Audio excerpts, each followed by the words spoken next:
The Pennsylvania Association of Broadcasters is very pleased to recognize Jessica Kartalija as one of our Broadcasters of the Year. Okay. So this is good? Okay. Jess, if you could describe your career in one word, what would it be? My career in one word.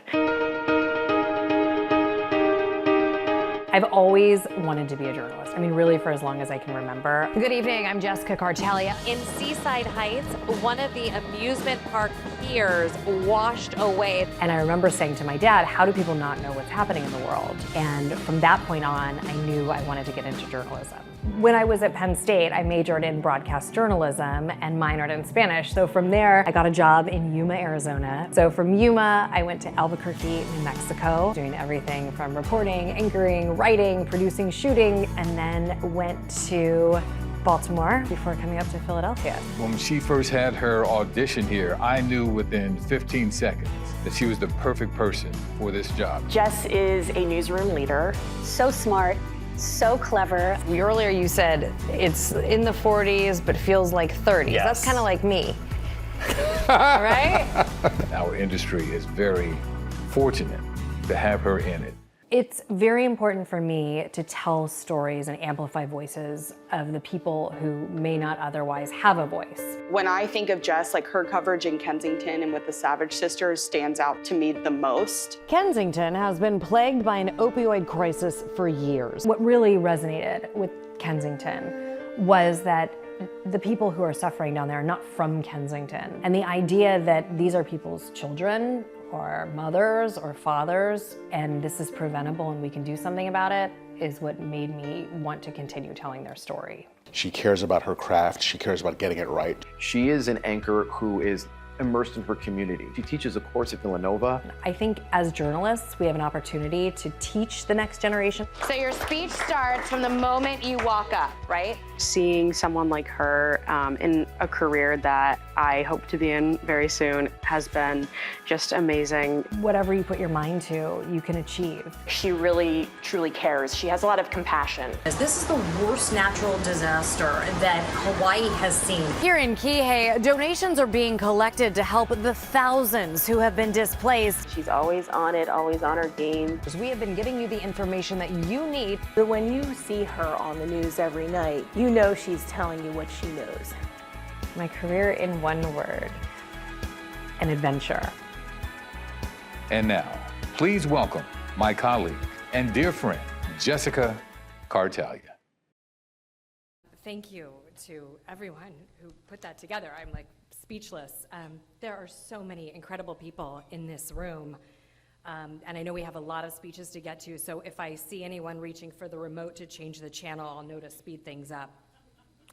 Thank you, Pennsylvania Association of Broadcasters, for this incredible honor. As you can hear, I'm totally flustered because I had not seen that video. Thank you to my general manager, Kelly Frank, my news director, Kathy Giroux, for your support and for being here with me today. Receiving this award here in Pennsylvania is so incredibly meaningful to me and my family. My dad grew up in a small coal mining town southwest of Pittsburgh in Fayette County. My grandfather was a coal miner. And every year growing up, we would go back to this small town called Ronco. And my dad would say, wherever your life takes you and whatever you do, don't you ever forget that this is where you came from.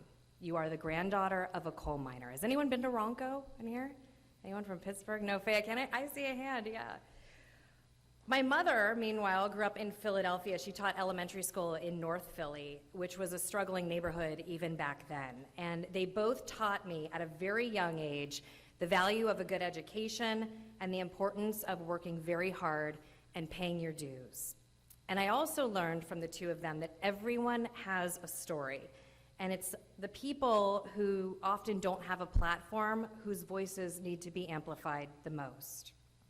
Journalism, as we all know in this room, is totally evolving, and now more than ever, local news has the opportunity and responsibility to tell meaningful stories that can strengthen our communities. I am so incredibly proud of the work that we do at CBS Philadelphia, because we place such an emphasis on covering stories and issues with heart and a focus on home. So rather than oversharing everything negative that happens in our community, our newsroom works incredibly hard to tell stories that offer real solutions. We do cover issues like crime and addiction, but we also highlight the people who work to make our city and our suburbs a much better place to live. So it's not always all sunshine and rainbows, but it does give our viewers hope and a reason to tune in and watch CBS Philadelphia every night. And for that, I am incredibly proud, and so incredibly proud of our news team.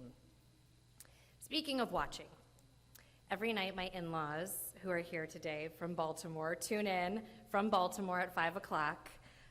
Thank you for always being so supportive, and I'm sorry for taking your son and your grandson up to Philadelphia when we moved, but it is nice to know that we have dinner together every night, so thank you so much. It means the world to me that you are here today.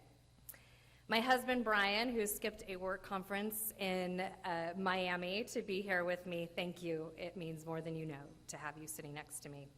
Last year, as you saw, we were actually on a family vacation in Maui when those fires started in Lahaina, and we cut our family vacation short. My husband and my son flew back to Philadelphia. My husband never blinked an eye. That was just what was going to happen so that I could cover the fires for CBS. Thank you for being on this adventure with me and for all that you do and for always pushing me to follow my heart. And finally, to my son Drew, who is here today. I'm up here today because of you, totally because of you. It is a huge sacrifice not having me home every night and having to spend every night with Dad, right? This is a team effort, this job, and for everyone in this industry, especially for those of us who work early mornings or late nights and not being home at the dinner table with our family members or not up to have them start the day, this is a team effort. So for all of the families of everyone being honored today, thank you. But Drew, you are the best thing that has ever happened to me. Thank you for recognizing that mamas have big dreams too, and I hope that I make you both very proud. Congratulations to everyone receiving awards today, and thank you for this honor.